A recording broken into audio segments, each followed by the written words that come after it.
नमस्कार। रेडियो रिमझिम से प्रस्तुत है स्थानीय हालचाल। पहले मुख्य हालचाल। ऑक्सीजन सिलेंडर फटने से एक मजदूर की मौत। अभियान चलाकर पुलिस ने विभिन्न क्षेत्र में जाने वाली बसों से 6 लाख से ज्यादा रुपए का जुर्माना वसूला। मोटरसाइकिल के ठोकर से पैदल जा रहे एक व्यक्ति की इलाज के दौरान मौत। भोरे के इमिलिया में दहेज के लिए एक महिला की हत्या, पुलिस जांच में जुटी।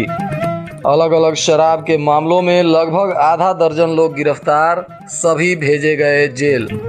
स्थानीय हालचाल के इस अंक के साथ मैं अनिकेत मिश्र। अब हालचाल विस्तार से।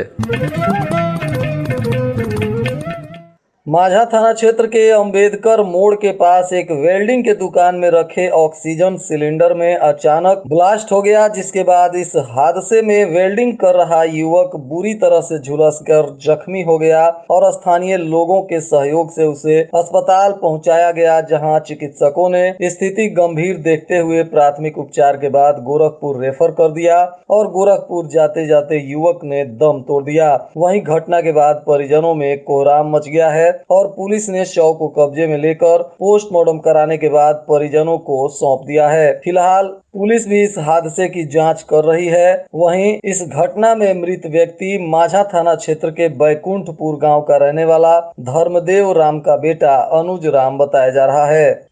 कुचायकोट प्रखंड क्षेत्र में जिलाधिकारी के निर्देश पर जिला प्रशासन के वरीय पदाधिकारी तथा कुचायकोट प्रखंड के वरीय पदाधिकारियों में सदर एसडीपीओ संजीव कुमार, अनुमंडल पदाधिकारी प्रदीप कुमार तथा प्रखंड विकास पदाधिकारी वैभव शुक्ला और स्थानीय पुलिस के द्वारा दिल्ली की रूट पर चलने वाली लगभग 39 बसों को पकड़ा गया, जिनका परमिट सही नहीं था। इसके बाद प्रशासन ने इन सभी बसों पर कार्रवाई करते हुए लगभग 6,40,000 रुपए तक का जुर्माना इन बसों से वसूल किया है। वहीं इस जांच के दौरान एनएच पर चल रहे वाहनों में हड़कंप मचा हुआ देखा गया। वहीं नगर थाना क्षेत्र के बहोरा टोला रोड में एक मोटरसाइकिल के ठोकर से एक पैदल जा रहे व्यक्ति की मौत हो गई। प्राप्त जानकारी अनुसार मृतक बहोरा टोला गांव के ही रहने वाले परशुराम पासी बताए जा रहे हैं, जो किसी काम से पैदल ही जा रहे थे। तभी तेज गति से आ रही एक मोटरसाइकिल ने उनको जोरदार ठोकर मार दिया, जिससे वे गंभीर रूप से घायल हो गए और स्थानीय अस्पताल से चिकित्सकों ने गोरखपुर रेफर कर दिया और गोरखपुर जाने के दौरान रास्ते में ही उनकी मौत हो गई। वहीं सूचना के बाद पुलिस ने शव को कब्जे में लेकर कानूनी प्रक्रिया पूरी की है और परिजनों का रो रो कर बुरा हाल है। वहीं भोरे थाना क्षेत्र के इमिलिया गांव में एक दहेज के लिए महिला के हत्या की खबर सामने आई है, जिसमें महिला के मायके वालों ने बताया है कि मृतिका की गला दबाकर ससुराल वालों ने दहेज के लिए हत्या कर दी। वहीं इस घटना के बाद मौके पर पहुंची पुलिस ने शव को कब्जे में लेकर पोस्टमार्टम कराने के बाद परिजनों को सौंप दिया और मामले की तफ्तीश में जुटी हुई है। प्राप्त जानकारी अनुसार मृत महिला का नाम प्रियंका देवी बताया जा रहा है, जो इमिलिया के रामराज कुशवाहा की पत्नी थी। आज पुलिस ने शराब कारोबारियों के विरुद्ध भी अभियान चलाया, जिसमें उत्पाद विभाग की पुलिस ने वाहन जांच करते समय 2 शराब तस्करों को गिरफ्तार किया। ये लोग उत्तर प्रदेश से शराब लेकर बैकुंठपुर में सप्लाई के लिए जा रहे थे। गिरफ्तार आरोपी हिमांशु कुमार और नौलेश कुमार भी बैकुंठपुर के ही रहने वाले हैं। उत्पाद पुलिस ने दोनों के शराब और वाहन को जब्त करने के बाद इन्हें न्यायिक हिरासत में जेल भेज दिया है। वहीं उत्पाद पुलिस ने चेक पोस्ट पर वाहन जाँच करते समय दिल्ली से आ रहे एक कार के अंदर से भी भारी मात्रा में विदेशी शराब बरामद किया। वहीं इस कार में सवार एक महिला सहित 3 लोगों को पुलिस ने गिरफ्तार कर लिया। गिरफ्तार आरोपी दिल्ली में रह रहे थे और ये लोग हरियाणा के मूल निवासी हैं। इनमें से निकेश उर्फ निक्कू, सुनील उर्फ बच्ची तथा कविता सिंह पर पुलिस ने उत्पाद अधिनियम के तहत मामला दर्ज कर इन्हें न्यायिक हिरासत में जेल भेज दिया है। वहीं बैकुंठपुर के राजापट्टी गांव के पास चोरों ने एक स्वर्ण व्यवसायी के बाइक की डिक्की से 8 लाख के गहने उड़ा लिए हैं, जिसके बाद व्यवसायी ने पुलिस के पास मामला दर्ज किया है और पुलिस मामले की जांच पड़ताल कर रही है। बिशंभरपुर थाना क्षेत्र के फुलवरिया गांव में केस नहीं उठाने को लेकर दो पक्षों में मारपीट हुई, जिसमें दो लोग गंभीर रूप से घायल हैं। घायलों में इंदु बैठा और इनरमन बैठा का सदर अस्पताल में इलाज चल रहा है। दिघवा दुबौली में बैकुंठपुर विकास मंच की बैठक का आयोजन किया गया था, जिसमें दिघवा दुबौली को नगर बनाने सहित संगठन के विस्तार पर चर्चा की गई और इस बैठक में संस्था के जुड़े दर्जनों लोगों ने हिस्सा लिया, जिसमें इसके संस्थापक सौरभ दुबे ने कहा कि बैकुंठपुर विकास मंच गैर राजनीतिक संगठन है, जिसका उद्देश्य बैकुंठपुर के सबसे पिछले पायदान पर खड़े व्यक्ति को सहायता देना है। जिले के थावे जंगल में बिहार का पहला ऑक्सीजन पार्क बनाया जाएगा। आजादी के अमृत महोत्सव के तहत देश के 75 शहरों के वन क्षेत्रों को नगर वन योजना के द्वारा विकसित किया जा रहा है। वहीं गोपालगंज के थावे जंगल को भी इसके लिए चयन किया गया है। यहाँ ऑक्सीजन पार्क में तमिलनाडु के सालेम के तर्ज पर बांस की खास किस्म के पौधे लगाए जाएंगे। वन विभाग के मुताबिक थावे में बनने वाले ऑक्सीजन पार्क में भीमा प्रजाति के बांस का पौधा लगाया जाएगा। यह पौधा कुछ समय बाद पेड़ बन जाता है और भीमा बांस का पेड़ दूसरों के मुकाबले 35% ज्यादा ऑक्सीजन भी देता है।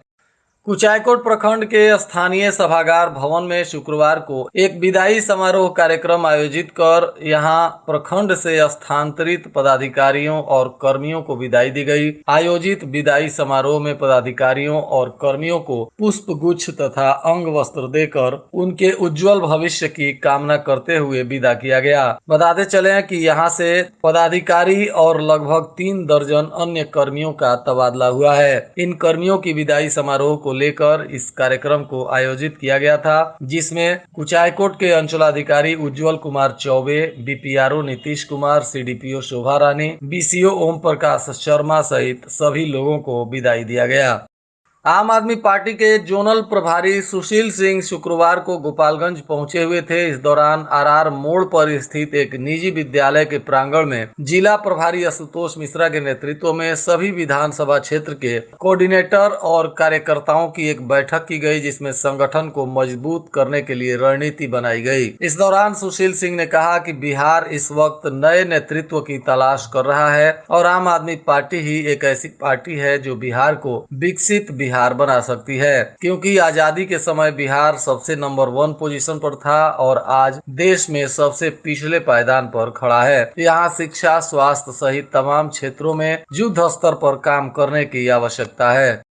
Indira Gandhi national open university IGNOU के विभिन्न कोर्स में नामांकन 31 जुलाई तक लिया जाएगा।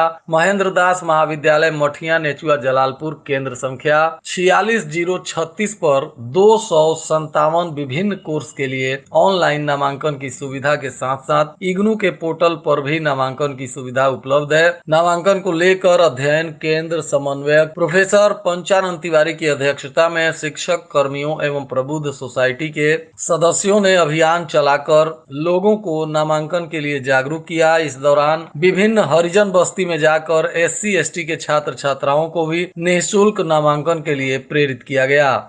वहीं कुचायकोट पुलिस ने चेक पोस्ट के पास वाहन जांच करते समय एक कार के अंदर से 473 बोतल शराब जब्त किया। वहीं पुलिस ने इस कार्रवाई में पूर्वी चंपारण के कल्याणपुर थाना क्षेत्र के रहने वाले उपेंद्र सिंह को शराब के साथ गिरफ्तार कर लिया, जिसके बाद इस आरोपी पर उत्पाद अधिनियम के तहत मामला दर्ज कर इसके कार और शराब को जब्त करने के बाद इसे जेल भेज दिया गया।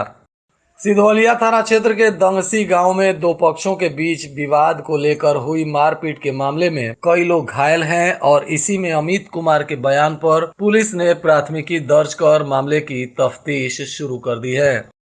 वहीं सिधवलिया थाना क्षेत्र के जलालपुर गांव में गुरुवार की रात्रि आई बारात में एक ऑर्केस्ट्रा नर्तकी को गांव के ही 2 युवकों के द्वारा देशी कट्टा में पैसा खोस कर देते हुए वीडियो वायरल हुआ है, जिसके बाद पुलिस इस मामले की तफ्तीश में जुट गई है। वहीं सिधवलिया के सरया पहाड़ गांव में एक युवती को शादी के नियत से गायब कर देने के मामले में पुलिस ने युवती के पिता बिलिस्टर डांस के बयान पर सिधवलिया थाने में अज्ञात लोगों के विरुद्ध मामला दर्ज कर मामले की जांच पड़ताल शुरू कर दी है। विजयपुर प्रखंड के 3 अलग अलग पंचायतों में नुक्कड़ नाटक के माध्यम से किसानों को चौपाल लगाकर खेती की जानकारी दी गई। खीरीडीह पंचायत के सबिया में पगरा बाजार में तथा बेलवा पंचायत के जजवलिया चौराहा पर नुक्कड़ नाटक के माध्यम से किसानों को जल संरक्षण तथा ड्रिप स्प्रिंकलर विधि से खेती करने की जानकारी दी गई। और आज के मौसम का तापमान गोपालगंज में न्यूनतम 27 डिग्री सेल्सियस और अधिकतम 38 डिग्री सेल्सियस रहने की संभावना है। अंत में मुख्य हालचाल एक बार फिर। ऑक्सीजन सिलेंडर फटने से एक मजदूर की मौत। अभियान चलाकर पुलिस ने विभिन्न क्षेत्र में जाने वाली बसों से 6 लाख से ज्यादा रुपए का जुर्माना वसूला। मोटरसाइकिल के ठोकर से पैदल जा रहे एक व्यक्ति की इलाज के दौरान मौत। भोरे के इमिलिया में दहेज के लिए एक महिला की हत्या, पुलिस जांच में जुटी। अलग अलग शराब के मामलों में लगभग आधा दर्जन लोग गिरफ्तार, सभी भेजे गए जेल। इसके साथ ही रेडियो रिमझिम से प्रसारित स्थानीय हालचाल का यह अंक समाप्त हुआ। नमस्कार।